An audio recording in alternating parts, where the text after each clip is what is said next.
발표자와 토론자 소개 및 발표 토론 모든 것을 좌장을 맡으신 우리 광주협의회 김병환 회장님께 마이크를 드리도록 그렇게 하겠습니다. 예. 좌석들이 조금 이쪽에 비어 있는데 아마 좀 좌석을 좀 채워 주셔도 그래도 좀 모양새도 좋고 빈 좌석들 좀 오셔도 좋을 것 같습니다. 네, 네 반갑습니다. 예. 오늘 이 상당히 또 11월 초가 되니까 날씨가 좀 쌀쌀해졌는데 전국에서 우리 지속가능 발전을 위해서 노력하고 계시는 많은 우리 관계자분들, 우리 또 회장님들 오셔가지고 오늘 국회에서 이렇게 뜻깊은 토론을 하게 돼서 아주 기쁘게 생각합니다. 작년부터 우리 SDG가 우리에게는 이제 상당히 이제 익숙한 그런 개념이 되어가고 있습니다만은 아직도 이제 국가적으로는 이 문제를 풀기 위한 많은 또 어려움들이 또 장애물들도 없지 않아 있습니다. 그 큰 어려움 중에 하나가 우리 지속가능 발전을 체계적으로 이행해 갈 수 있는 제도적인 틀이 상당히 미약하다는 것입니다. 그래서 이 부분을 오늘 우리 특히 이제 환경노동위원회 홍영표 위원장님께서 주선해 주셔가지고 우리가 이런 제도적인 틀을 만드는 좋은 자리를 갖게 돼서 대단히 뜻깊다 생각합니다. 바로 시간이 조금 지체됐기 때문에 오늘 이게 토론 발표와 토론자들을 먼저 소개드리고 발표를 듣는 순서로 하겠습니다. 이 오늘 첫째 발제자는 우리 오수길 고려사이버대학 교수님이시죠. 우리 다 잘 아시죠? 오수길 교수님 소개합니다. 네. 지금 뭐 지속가능 발전 또 SDG 관련돼서 우리나라에서 가장 열성적으로 하고 계시는 우리 오수일 교수님 고맙습니다.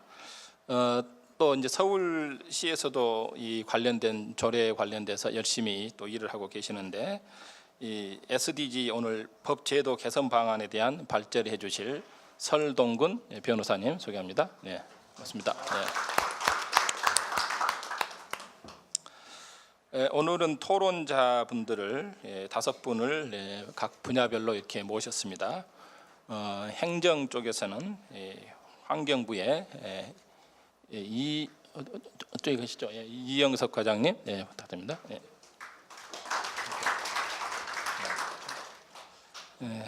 순서대로 제가 소개를 드리겠습니다. 전문가 토론을 맡아주실 이창은 한국방송통신대학 교수님 소개합니다.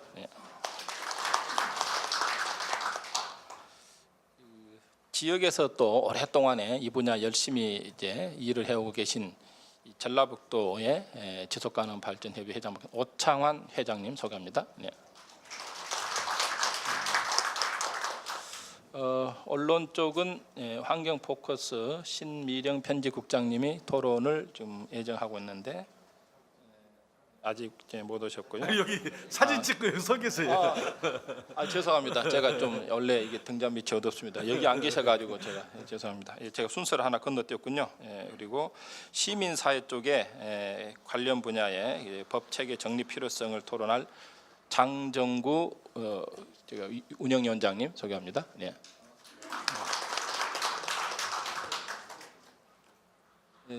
우리 신미령 우리 편집국장님께서는 계속 거기 자리에 계셔야 됩니까? 제가 소개를 자세히 제대로 못 드려가지고 죄송합니다. 네, 그러면은 오늘 이제 먼저 발제를 두 분 발제를 먼저 듣고 토론을 하는 순서대로 진행하겠습니다. 발제를 뒤에 스크린을 좀 사용해야 되기 때문에 저희는 약간 옆으로 조금 이제 자리를 비켜야 될 것 같습니다. 예. 여기서 하든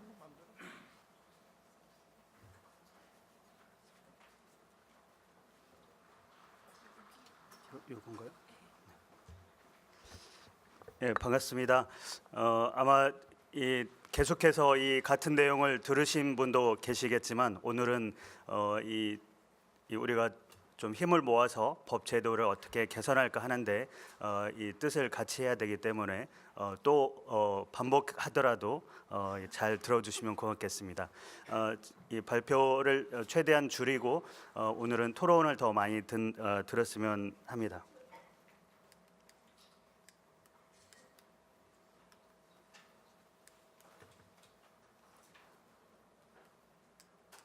발표를 하지 말라고 하는 것 같은데요.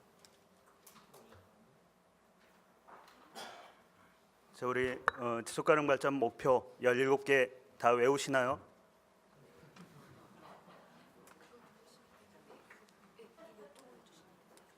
안 되니까. 돼요? 네. 그리고는 169개 세부 목표 다 아시나요? 230개 지표가 또 있습니다. 그거를 계속 우리가 올해 한 해 동안 외우기도 하고 같이 그 중에서 골라보기도 하고 우리 지역에 맞는 것들을 함께 논의하기도 했습니다.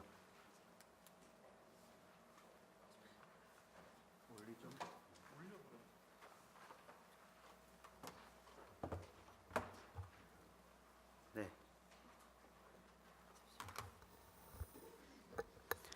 환경부에서도 제3차 지속가능 발전 기본 계획을 우리 17개 목표에 맞춰 본 적이 있었고요.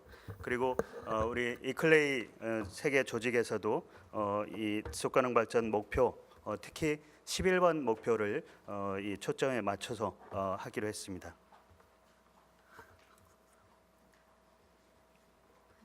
네. 우리 11번 목표에 대해서는 지난 이 15년 동안 또는 20년 동안 우리 지역에서 해왔던 사례들을 제가 7개 목표에 대해서 붙여본 적이 있습니다. 통영 동피랑 벽화마을 그리고 가평의 취약층 단열재 설치 이런 일들을 해왔죠. 11-2번 목표에서는 전주의 해피버스 그리고 광명의 장애인 특별교통수단 이용 모니터링 대전의 시내버스 시민 모니터단 이런 활동들을 했습니다. 11-3번 목표에 맞춰 보면은 수원의 마을 르네상스, 인천 남구의 우강루 문화마을 이런 사업들이 있었죠. 11-4번에 맞춰 보면은 원주의 한도시 한책 읽기, 안양의 마을 탐사대 이런 이 사업들을 연결할 수가 있었습니다. 11-5번 목표에서는 전주의 선미촌 정비 프로젝트 같은 사업들이 있었고요. 그리고 안산의 재난극복 공동체 회복 운동이 있었습니다. 11-6번 목표에는 경기 환경포럼, 강릉의 자원순환도시 이런 일들이 있었고요. 11-7번 목표에는 천안의 무장의 도시 이런 일들이 있었습니다. 그리고 이 수단을 얘기하는 11-A번, B번, C번 목표에서 도시와 근교를 연결해라. 그리고 복원력 있는 이 활동을 하자. 복원력 있는 건축물을 만들자. 그런 활동들을 우리가 해왔던 활동들로 다 연결해 볼 수가 있었습니다. 김영삼 정부 이후로 지금까지 보면은 국제적인 흐름에 대해서는 계속해서 발맞춰 왔는데요. 우리 활동을 그간에 보면은 정책에 대한 이 영향력까지 안 간 곳이 많다. 그런 비판이 있었고, 그리고 최근에는 이 거버넌스가 사회 전체적으로 미흡한 그런 상황에서도 우리 지역에서 지속가능 발전 협의회들이 그 거버넌스를 지켜내 왔다. 이런 얘기를 했습니다. 그리고 이미 한 2년 전, 3년 전에 지방의제 21에서 지방 지속가능 발전으로 나아가자 이런 결의를 우리가 한 바가 있고요. 그래서 이 주창 수준의 이 그 시민사회 비판 활동에서 이 지방의제의 협력적 파트너십을 구축해왔던 것을 이제는 다시 UN SDG를 계기로 해서 책임과 권한을 부여받는 그런 협력적 거버넌스로 나아가자는 결의도 했습니다. 이미 우리 지속가능발전 협의회와 함께하든 함께하지 않든 서울의 성북구, 수원시, 서울시, 부평, 경기도 지속가능발전 지표 그리고 충남의 지속가능발전 담당관까지 그간의 중앙정부가 어떤 법적인 제도적인 그런 지원책을 마련하지 않은 상태에서도 과거 이 15년의 지속가능발전 노력과 2007년도 지속가능발전 기본법의 정신을 바탕으로 해서 여러 지역에서 그 나름대로 진행해 왔습니다. 최근에는 유엔 지속가능발전 목표를 계기로 해가지고 여러 지역에서 새롭게 조직도 다지고 이 목표 체계나 새로운 의제들을 발굴하고 있는데요. 인천 남구에서는 이 유엔 SDG를 인천 남구형 SDG로 바꿔보자 그렇게 해서 행정부 함께 추진단을 만들어서 지금 진행하고 있습니다. 그래서 기존의 이 인천 남구청장이 갖고 있는 전략과 분야의 그런 지표를 34개를 맞춰봤고요. 공무원들이 이 수십 개 되는 90개, 100개 되는 그런 지표에서 우선순위를 정해서 34개 지표를 결정을 해가지고 인천 남구형 지속가능발전 지표를 이렇게 그림으로 그리기도 했고요. 이 시민들이 모이는 구민들이 모이는 행사장마다 가서 그 34개 지표를 놓고 10위권까지 지표를 놓고 대표 지표를 선정하는 그런 투표도 했습니다. 실제 나왔던 지표가 마을 카페, 건강 검진률, 평생학습 프로그램, 1인당 녹지나 도시공원 면적 이런 것들이 대표 지표로 만들어졌는데 그간의 이 구민들이 지역 주민들이 늘 불만으로 갖고 있었던 그런 내용들이 그대로 지표에도 반영된 것을 확인할 수가 있었습니다. 87년도 우리 공동의 미래라는 보고서에서 행정 체제를 바꾸자. 그럴 때 유연하고 자기 교정 능력을 갖는 행정 체제 얘기를 했었는데요. 유연하다는 것은 이 사일로 이펙트를 극복하자는 거였고 총체적인 접근 방법을 활용하자라는 거였습니다. 그리고 행정의 자기 교정 능력이라는 것은 정부 대표들만이 아니라 NGO들이 모여서 함께 하자. 그래서 정부 관료제가 해결하지 못하는 것들에 대해서 이 주요 9개 그룹이 모여가지고 이 우리 정책을 얘기하자 이런 이 그 지속가능발전 활동의 역사를 갖고 있습니다. 그 중에서도 가장 중요하게 유엔에서 생각했던 것은 이행 체계를 어떻게 구축할 건가, 그 제도적인 틀을 어떻게 갖출 건가 이런 논의들이 지속돼 왔고 리우+20 회의 이후에 유엔 지속가능발전 목표를 채택한 가장 큰 이유는 그런 틀을 가지고 제도적으로 이 그 각국이 이행 체계를 만들어라 하는 그런 의미를 갖고 있습니다. 지난 7월달에 우리나라가 22개국의 시범 평가 때 유엔에 가서 이행 평가 보고서를 낸 거에서도 이전에 기본법 수준의 노력이 있었고 이제 이행 체계를 어떻게 갖고 갈 건지 하는 데 대해서 환경부의 노력, 국회의 노력 그리고 전국의 지속가능발전 협의회의 노력들을 보고한 바가 있습니다.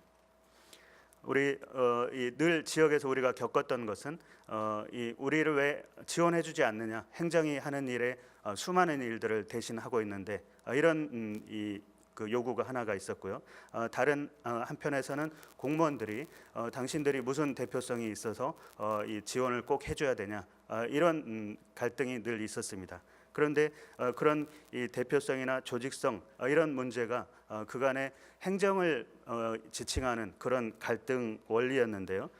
이 지금의 이 그 공무원 체제도 막스 베버가 얘기했던 그런 관료제 방식의 영혼 없는 공무원이 아니라 전환적 행정가로 전환하고 있는 많은 지역에서 우수 사례들이 나오고 있습니다. 그래서 이 협력적 거버넌스를 구축한다라는 것은 한편에서는 이 책무라는 원리가 있고 다른 한편에서는 권한 부여라는 원리가 있는데요. 그 중에 이 균형점을 어디에 잡을 거냐 그런 문제가 핵심적으로 들어 있습니다. 그러니까 우리의 협력적 거버넌스를 이 사이에 균형점을 맞춘다라는 그런 관점에서 법 제도가 개선되기를 바라고 있습니다. 한 4가지 정도 제안 사항을 정리해 봤는데요. 2008년도에 2007년 지속가능발전 기본법이 만들어지고 나서 2008년도부터 지방 지속가능발전 추진단을 만든 적이 있습니다. 그래서 5개 지역에 시범적으로 이 지속가능발전 위원회나 협의회나 어떻게 구성을 할지 7대 중점 과제를 만들었던 적이 있습니다. 그거를 이미 추진한 바가 있으니까 이때 이 7대 과제를 다시금 우리 환경부 과제로 놓고 지속가능 발전 체제를 구축해 간다라면은 훨씬 더 수월할 것 같습니다. 두 번째는 아까 인천 남구에서 보셨다시피 SDG의 17개를 다 우리가 끌고 갈 건지 아니면은 11번 목표에 초점을 맞출 건지 아니면은 김포처럼 이 인권 도시 이렇게 맞춰 갈 건지 그런 데 대한 합의들이 있으면 행정 혁신 중심으로 행정 조직까지 이참에 다 바꿀 건지 아니면은 지속가능 발전 협의회를 중심으로 해서 이 더욱더 이 강화된 그런 사업을 벌일 건지 하는 그런 논의들이 가능할 것 같습니다. 그래서 활성화 정도에 따라서 지속가능 발전 협의회를 그 기능을 계속 강화할 수도 있고 거기에 지속가능 발전 정책 분과를 만들 수도 있고 또는 우리 지속가능 발전 위원회를 새롭게 만들 수도 있는 그런 논의도 진행할 수 있을 것 같습니다. 그래서 UN SDG 체제에 맞춰 가지고 지자체의 전략이나 핵심 사업이나 지표들을 연결해 가는 방식 그리고 이 지속 가능성 평가까지 이 진행하는 방식 더군다나 의회에 아예 지속 가능성 평가 같은 것을 함께 할 수 있도록 그렇게 하는 방식들을 고민할 수도 있을 것 같습니다. 그리고 17개 목표들이 이 따로 떨어져 있지 않고 그리고 여전히 UN 차원에서는 9개 주요 그룹의 역할을 중시하고 있기 때문에 그 9개 주요 그룹의 이 역할들을 중심으로 해가지고 빈곤 문제, 기아 문제, 건강 문제 17개 목표들을 매트릭스를 만들어 보거나 인권이나 주거권이나 노동권이나 이런 권리 차원에서 만들어 본다라고 하면은 여성의 주거권, 청소년의 노동권, 원주민의 인권 이렇게 많은 사업들을 우리가 UN 지속가능 발전 목표 체계로 갖고 갈 수 있지 않을까 싶습니다. 그리고 지속가능 발전 이 협의회들이 지난 15년, 20년간 이 정관을 만들든지 아니면 환경 기본 조례 속에 이 한 줄을 가지고 15년, 20년을 버텨왔습니다. 그러니까 이 아주 미약한 근거였는데 그 근거를 부여잡고 15년, 20년을 왔습니다. 그래서 우리가 법적인 지원, 제도적인 지원 이런 것을 요구하는 것은 바로 이 UN 지속가능 발전 목표를 우리가 추진해 간다라고 할 때 그런 근거를 지속가능 발전 법 같은 곳에 이 또 한 줄 명시를 한다면 다시금 또 15년, 20년을 버텨나갈 그런 힘을 갖게 될 거다. 여기까지 말씀드리겠습니다. 고맙습니다.